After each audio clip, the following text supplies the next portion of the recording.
Imagine waking up tomorrow and finding that every dollar in your wallet, every dollar in your bank account, every dollar you've saved for retirement buys only half of what it did yesterday. Your salary hasn't changed, your savings haven't changed, but the price of bread has doubled. The price of gasoline has doubled, your rent has doubled. You haven't done anything wrong, you haven't made a bad investment, you've been robbed and the thief is your own government. That may sound dramatic, but it is precisely what has happened over and over again throughout history. It happened in Germany in the 1920s, it happened in Hungary in the 1940s, it happened in Argentina in the 1980s, it happened in Zimbabwe in the 2000s. And in every single case, the cause was the same. Not greedy businessmen, not powerful unions, not oil sheikhs, not bad weather. The cause was government. Specifically, the cause was government creating too much money. Inflation is always and everywhere a monetary phenomenon that is perhaps the single most important proposition in all of economics, and it is the one that is most consistently denied, evaded, and misunderstood by politicians, by journalists, and even by some economists who should know better. Let me explain what that statement means, why it is true, and why understanding it matters for every person in this room. First, what is inflation? Inflation is a sustained increase in the general level of prices. Notice the word sustained. If the price of oranges goes up because of a frost in Florida, that is not inflation. That is a change in relative prices. The price of oranges goes up, but other prices either stay the same or go down because people are spending more on oranges and less on other things. Inflation is when prices in general go up, when the dollar itself loses purchasing power. And notice the word general. Inflation is not about any particular price, it's about the overall price level. Individual prices go up and down all the time for all sorts of reasons. Supply and demand for particular goods change constantly.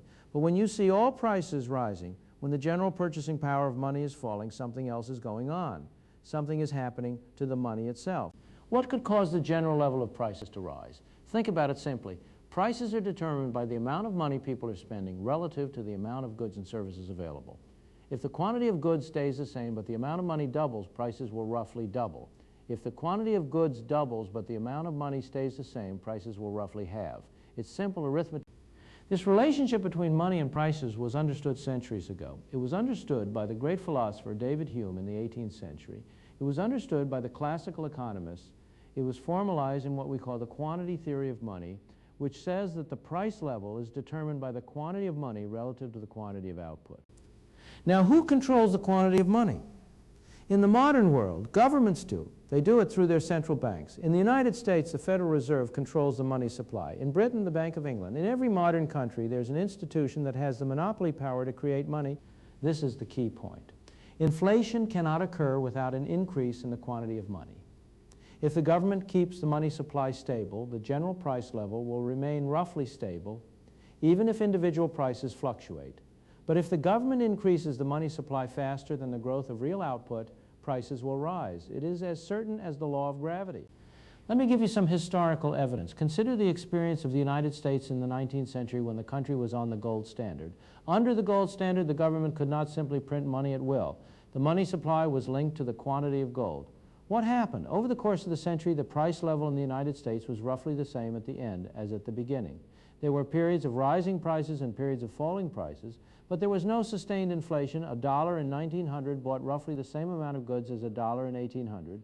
Now compare that with the 20th century after the creation of the Federal Reserve in 1913, and especially after the final abandonment of the gold standard in 1971. The government was free to create as much money as it wished, and what happened? Prices rose relentlessly. $1 today buys a small fraction of what it bought in 1913. The consumer price index has risen by well over 1,000%. That is not a coincidence. That is the direct and inevitable consequence of monetary expansion. But you don't need to look only at the United States. Look at any country in any period of history. Countries with rapid monetary growth have high inflation. Countries with slow monetary growth have low inflation. There are no exceptions, not one. This is one of the most robust empirical regularities in all of economics. Consider the extreme cases. In Germany, after World War I, the Weimar Republic faced enormous debts from the war and from reparations imposed by the Treaty of Versailles. How did the government finance those debts? By printing money. The German central bank simply created vast quantities of marks. The result was the most famous hyperinflation in modern history. By November of 1923, prices were doubling every few days. A loaf of bread cost billions of marks. Workers were paid twice a day so they could rush out and buy something before prices rose again. People carried money in wheelbarrows. Savings were wiped out overnight. Or consider the case of Hungary after World War II. In the summer of 1946, Hungary experienced the most extreme hyperinflation ever recorded. Prices doubled every 15 hours.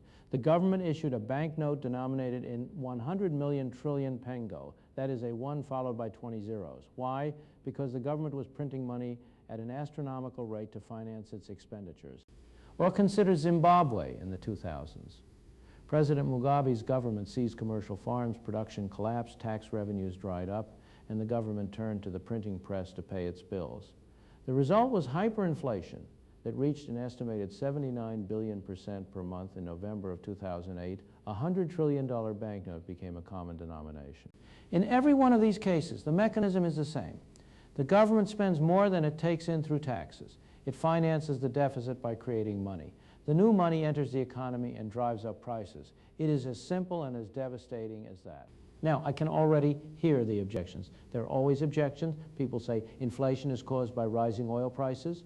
People say inflation is caused by greedy corporations raising prices. People say inflation is caused by workers demanding higher wages.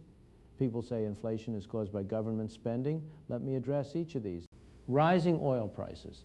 When the oil-producing countries raised the price of oil dramatically in 1973 and again in 1979, many people blamed inflation on OPEC.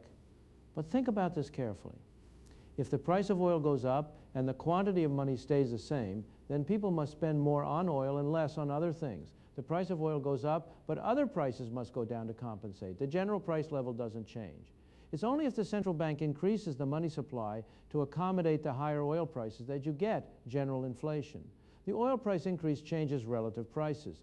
The monetary expansion causes inflation. Japan and Germany, which pursued tighter monetary policies after the oil shocks, had much less inflation than the United States and Britain, which pursued easier monetary policies. Same oil shock, different monetary response, different inflation outcome. Greedy corporations. This is perhaps the most popular and the most absurd explanation for inflation. Corporations are always greedy. They always want to charge as much as they can. That's not a bug, that's a feature. Competition forces them to keep prices as low as possible. But even if somehow all corporations suddenly became greedier, they could not cause general inflation unless the money supply increased. If the total amount of money is fixed and corporations raise their prices, people buy less. Inventories pile up, corporations are forced to lower prices again. You cannot have sustained rising prices without more money to sustain them. Wage demands. The same logic applies. If workers demand higher wages and the money supply doesn't increase, employers either raise prices and sell less, or they refuse the wage demands and workers go elsewhere. You might get a temporary disruption, but you cannot get sustained inflation without monetary expansion. Government spending. This one is closer to the mark, but still incomplete. Government spending by itself does not cause inflation. If the government spends more and finances it entirely through higher taxes or through borrowing from the public, it is simply transferring spending from the private sector to the public sector. Total spending doesn't increase.